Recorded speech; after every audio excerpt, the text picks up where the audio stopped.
Hi friends, welcome to my channel. So ఏపీఎంసెట్లో BiPC కౌన్సిలింగ్కి సంబంధించి బీఎస్సీ రేడియాలజీ అలానే బీఎస్సీ అనస్థీషియాకి సంబంధించి కౌన్సిలింగ్ ఎప్పుడు స్టార్ట్ చేస్తారు, అలానే మనకి బీఎస్సీ రేడియాలజీ అలానే అనస్థీషియా వచ్చేసి మనకి ఎన్ని ఇయర్స్ కోర్స్ ఉంటుంది, ఈ కోర్సులు చేస్తే మనకి ఫ్యూచర్ ఎలా ఉంటుంది, అలానే మనకి ఈ కోర్సులకి సంబంధించి ఎలిజిబిలిటీ ఏంటి, సో వీటి గురించి డీటెయిల్గా తెలుసుకుందాం. సో ఫస్ట్ ఆఫ్ ఆల్ ఈ బీఎస్సీ రేడియాలజీ అలానే అనస్థీషియా వచ్చేసి మనకి పారామెడికల్ కౌన్సిలింగ్ కిందకి వస్తాయన్నమాట. అంటే ఈ రెండు కోర్సులు కూడా మనకి పారామెడికల్ దాదాపు మనకి 10 కోర్సులు దాకా ఉన్నాయన్నమాట. 10 కోర్సులు ఇవి కూడా 2 కోర్సులు అనమాట. కాబట్టి మనకి 2 కోర్సులకి సంబంధించి కౌన్సిలింగ్ వచ్చేసి పారామెడికల్కి ఎప్పుడు స్టార్ట్ చేస్తే సో అప్పుడు మనకి స్టార్ట్ అవుతుందన్నమాట. సో పారామెడికల్కి సంబంధించి నోటిఫికేషన్ వచ్చేసి మనకి బీఎస్సీ నర్సింగ్ కౌన్సిలింగ్ నోటిఫికేషన్ తర్వాత రిలీజ్ చేస్తారు. సో ప్రజెంట్ మనం చూసుకుంటే మనకి బీఎస్సీ నర్సింగ్కి సంబంధించి ఎటువంటి అప్డేట్ కూడా ఇంకా రాలేదు. కాబట్టి మనకి బీఎస్సీ అనస్థీషియా రేడియాలజీ అంటే పారామెడికల్కి సంబంధించి నోటిఫికేషన్ రావాలంటే మనకి ఇంకా చాలా టైం పట్టే అవకాశం అయితే ఉంది. సో ఒకవేళ మనకి బీఎస్సీ నర్సింగ్కి సంబంధించి నోటిఫికేషన్ వచ్చేసి మనకి నెక్స్ట్ మంత్లో రిలీజ్ చేస్తే సో సెప్టెంబర్లో మనకి పారామెడికల్కి సంబంధించి నోటిఫికేషన్ రావచ్చు.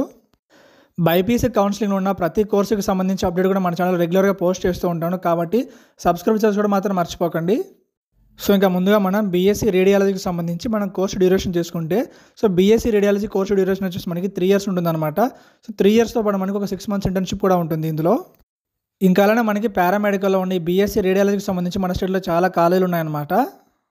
సో బీఎస్సీ రేడియాలజీకి సంబంధించి మన స్టేట్లో మొత్తం ఎన్ని కాలేజీలు ఉన్నాయో మీరు చెక్ చేసుకోవాలనుకుంటే సో ఇక్కడ కనిపిస్తుంది కదా, సో ఈ వీడియోలో సో మనకి పారామెడికల్కి సంబంధించి మొత్తం ఎన్ని కాలేజీలు ఉన్నాయి, అలానే పారామెడికల్కి సంబంధించి ఒక్కో కోర్స్కి ఏ కోర్స్కి ఎన్ని సీట్లు అని చెప్పేసి ఒక డీటెయిల్గా వీడియో చేయడం జరిగిందనమాట. సో ఆ వీడియోలో మీరు అంటే ఆ వీడియోలో ఉన్న లిస్ట్లో మీరు ఆ లిస్ట్ ఓపెన్ చేసి అంటే ఏ కోర్స్కి ఎన్ని సీట్లు ఉన్నాయి, అలానే ఏ కోర్స్ ఎక్కడ ఉందని చెప్పేసి మీరు డీటెయిల్ చెక్ చేసుకోవచ్చు. అదే లిస్ట్లోనే మీరు ఈ బీఎస్సీ రేడియాలజీకి సంబంధించి ఈ కోర్స్ అనేది మనకి ఏ కాలేజీలో ఆఫర్ చేస్తున్నారు ఇవన్నీ మీరు చెక్ చేసుకోవచ్చు. సో ఇంకా మన బీఎస్సీ రేడియాలజీకి సంబంధించి మన ఎలిజిబిలిటీ చూసుకుంటే సో ఎలిజిబిలిటీ వచ్చేసి ఏపీలో ఇంటర్ పాస్ ఉండాలన్నమాట. ఓన్లీ ఇంటర్ పాస్ అయితే సరిపోదు. సో ఇంటర్మీడియట్లో మీకు వచ్చేసి సో అట్లీస్ట్ 50% ఆఫ్ మార్క్స్ అయితే మీకు ఉండాలంటే అప్లై చేసుకోవడానికి. అలానే మనకి సీట్ రావాలంటే మనకి ఇంటర్లో మ్యాక్సిమం మనకి స్కోర్ వచ్చేసి సో అట్లీస్ట్ మనకి 90% లేదంటే 80% మార్క్స్ అయితే మనకి రావాలన్నమాట. ఎందుకంటే మనకి ఏపీలో రేడియాలజీకి సంబంధించి చాలా తక్కువ సీట్లు ఉన్నాయి, అలానే మనకి కాంపిటీషన్ చాలా ఎక్కువగా ఉంటుంది. కాబట్టి సో ఎవరికైతే ఏపీ ఇంటర్మీడియట్లో మార్క్స్ ఎక్కువ వచ్చి ఉంటే సో వాళ్ళకైతే ఛాన్స్ ఎక్కువ ఉంటుంది అనమాట సీట్ రావడానికి. ఇంకా నెక్స్ట్ మనం బీఎస్సీ రేడియాలజీకి సంబంధించి జాబ్స్ ఎలా ఉంటాయో చూసుకుంటే సో మనకి రేడియాలజీలో చాలా అంటే చాలా జాబ్స్ ఉన్నాయన్నమాట. సో ఫస్ట్ వచ్చేసి మనకి రేడియాలజికల్ టెక్నాలజిస్ట్ అనేది ఒక జాబ్ ఉంటుంది, ఎంఆర్ఐ టెక్నీషియన్ ఉంటుంది, అల్ట్రాసౌండ్ టెక్నీషియన్ అంటే సోనోగ్రాఫర్ అనమాట. నెక్స్ట్ వచ్చేసి మనకి nuclear medicine technologist, radiology assistant, radiation therapist, cath lab technologist, interventional radiology technologist, health physicist, ఇంకా మనకి ఫైనల్గా వచ్చేసి ఇమేజింగ్ ఇన్ఫార్మాటిక్స్ స్పెషలిస్ట్ అనమాట. సో ఈ విధంగా మనకి బీఎస్సీ రేడియాలజీ చేస్తే ఆపర్చునిటీస్ ఉంటాయన్నమాట.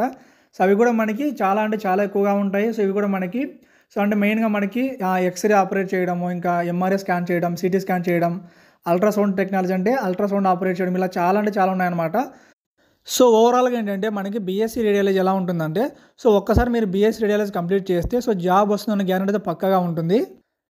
హాస్పిటల్ కావచ్చు, డయాగ్నోస్టిక్స్ కావచ్చు, ఇంకా మీరే ఓన్గా ల్యాబ్ అయినా పెట్టుకోవచ్చు, క్లినిక్ అయినా పెట్టుకోవచ్చు. సో ఈ విధంగా మనకి బీఎస్సీ రేడియాలజీకి సంబంధించి జాబ్స్ ఉంటాయన్నమాట. ఇంకో విషయం ఏంటంటే స్విమ్స్ యూనివర్సిటీలో జరుగుతున్న పారామెడికల్ కావచ్చు, బీఎస్సీ నర్సింగ్ కావచ్చు, ఇంకా అలానే బీపీటీ ఎంఎల్టీ కౌన్సిలింగ్ కావచ్చు. సో వీటికి వచ్చేసి మనకి ఎలిజిబిలిటీ వచ్చేసి ఏపీలో ఎంసెట్ క్వాలిఫై ఉండాలన్నమాట. స్విమ్స్లో కాకుండా మనం ఓవరాల్గా మన స్టేట్ వైడ్గా చూసుకుంటే అంటే ఈ పారామెడికల్ బీపీటీ ఎంఎల్టీకి వచ్చేసి మనకి ఏపీలో జస్ట్ ఇంటర్ పాస్ అయితే చాలన్నమాట. కానీ ఓన్లీ స్విమ్స్ వరకు మాత్రమైతే మనం ఎంసెట్ క్వాలిఫై ఉండాలి. ఇంకా నెక్స్ట్ మనం బీఎస్సీ అనస్థీషియా టెక్నాలజీ గురించి చూసుకుంటే సో మనకి బీఎస్సీ అనస్థీషియా వచ్చేసి 3 years కోర్స్ అనమాట. ఇందులో కూడా మన క్వాలిఫికేషన్ వచ్చేసి ఇంటర్లో అట్లీస్ట్ మీరు 80% మార్క్స్ అబో అయితే మీరు క్వాలిఫై ఉండాలి. ఇంటర్లో 80% అబో కాకుండా సో మీకు 50% వచ్చినా కూడా మీరు ఎలిజిబుల్ అవుతారనమాట. కానీ సీట్ వస్తుందో చెప్పలేము. అనస్థీషియాకి సంబంధించి కూడా మన స్టేట్లో చాలా కాలేజీలు అయితే ఉన్నాయి. సో పారామెడికల్కి సంబంధించి మనకి ఇందాక లిస్ట్ కూడా ఇచ్చానమాట. సో అందులో మీరు ఆ పారామెడికల్ కోర్స్ ఉన్న కాలేజ్ దగ్గర సో అందులో మీరు అనస్థీషియా ఉందో మీరు చెక్ చేసుకోవచ్చు. సో ఇంకా నెక్స్ట్ మనం అనస్థీషియాకి సంబంధించి అంటే వీళ్ళ జాబ్ ఎలా ఉంటుంది, సో అనస్థీషియా చేస్తే మనకి ఫ్యూచర్ ఎలా ఉంటుందో చూసుకుంటే అనస్థీషియా చేస్తే మనకి ఫ్యూచర్ వచ్చేసి సో మెయిన్గా మనకి గవర్నమెంట్ హాస్పిటల్ కావచ్చు, ప్రైవేట్ హాస్పిటల్ కావచ్చు, మెడికల్ కాలేజెస్ కావచ్చు, గవర్నమెంట్ ఏజెన్సీస్ కావచ్చు, అవుట్ పేషెంట్ సెంటర్స్ కావచ్చు, స్పెషలైజ్డ్ హాస్పిటల్స్ కావచ్చు, సూపర్ స్పెషల్ హాస్పిటల్ ఎక్కడైనా సరే సో మెడికల్ ల్యాబొరేటరీస్ కావచ్చు, ఇక్కడ ఎక్కడైనా సరే మనకి ఈ అనస్థీషియా చేసే వాళ్ళకి చాలా డిమాండ్ ఉందన్నమాట. సో ఇక్కడ వీళ్ళ మెయిన్ వర్క్ వచ్చేసి ఏంటంటే సో పేషెంట్కి సంబంధించి పేషెంట్ వచ్చేసి వీళ్ళు మత్తుమంది ఇవ్వడం అనమాట. ఎలా ఉంటుందంటే సో ఇప్పుడు ఫర్ ఎగ్జాంపుల్ తీసుకుంటే ఇప్పుడు ఎవరికైనా ఆపరేషన్ జరుగుతుంటే సో ఆపరేషన్ థియేటర్లో సో వీళ్ళందరూ కూడా డాక్టర్ ఇంకా నర్స్తో పాటు ఉండాలన్నమాట. సో డాక్టర్ నర్స్తో పాటు కలిసి వీళ్ళైతే వర్క్ చేయాల్సి ఉంటుంది. శాలరీ వచ్చేసి మంత్లీ 20,000 ఉండొచ్చు. మన ఎక్స్పీరియన్స్ బట్టి మన శాలరీ ఇంక్రీజ్ చేస్తూ పోతారు. సో ఈ విధంగా బీఎస్సీ అనస్థీషియా ఉంటుందన్నమాట. సో ఇది ఫ్రెండ్స్ బీఎస్సీ అనస్థీషియా ఇంకా బీఎస్సీ రేడియాలజీకి సంబంధించి ఒక చిన్న అప్డేట్ అనమాట. సో వీటికి సంబంధించి మీకు ఏమైనా డౌట్స్ ఉంటే కింద కామెంట్ చేయండి. ఇంకా మీకు వీడియో నచ్చితే లైక్ చేసి షేర్ చేసి సబ్స్క్రైబ్ చేయండి. Thank you.